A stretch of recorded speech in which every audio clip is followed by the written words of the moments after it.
Vajachambito is a small village over 30 miles outside of Toamasina, the port town Yvonne and I currently call home.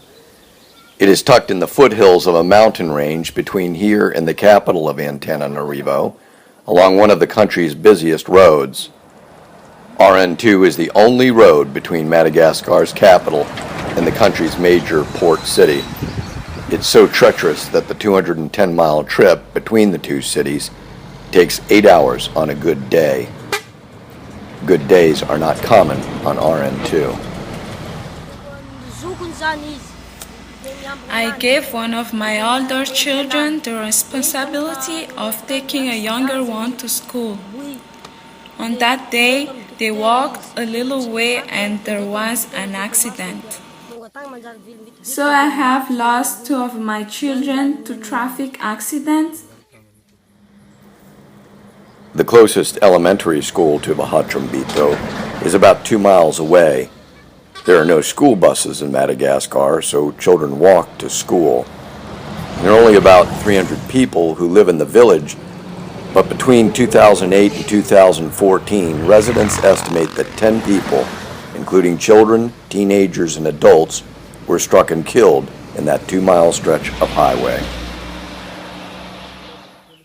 4 of our children were on the way to school one day, and there was an accident.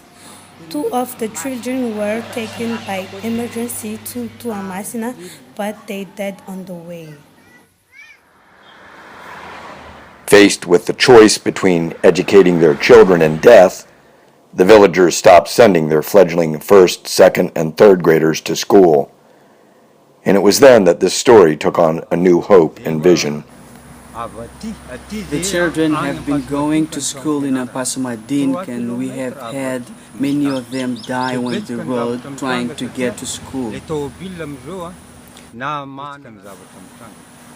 So we had a meeting and we decided that we had to build a school.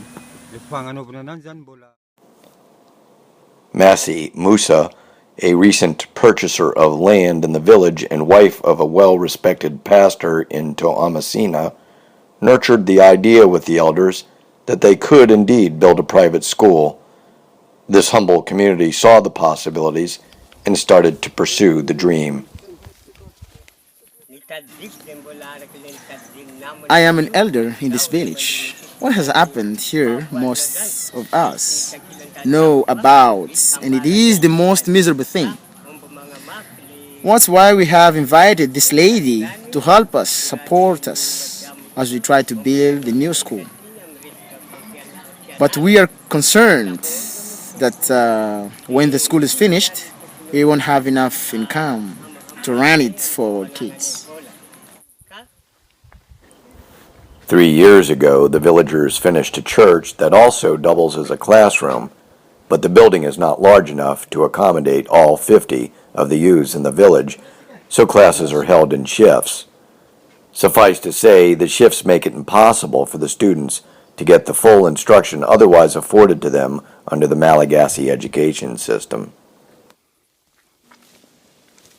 The per capita income in Madagascar is $740 US. To think that this farming community has come this far on their own speaks to an incredibly courageous spirit and determination. Yvonne and I have been told by a local engineer and educator that $2,000, a mountain of money for this village, would finish the school and fund salaries for 2 teachers for 2 years. Suffice to say, the needs of developing nations are limitless and dauntless.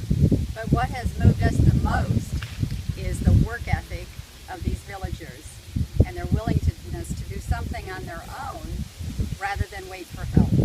And so their desire to help themselves has instilled in us a desire to help them.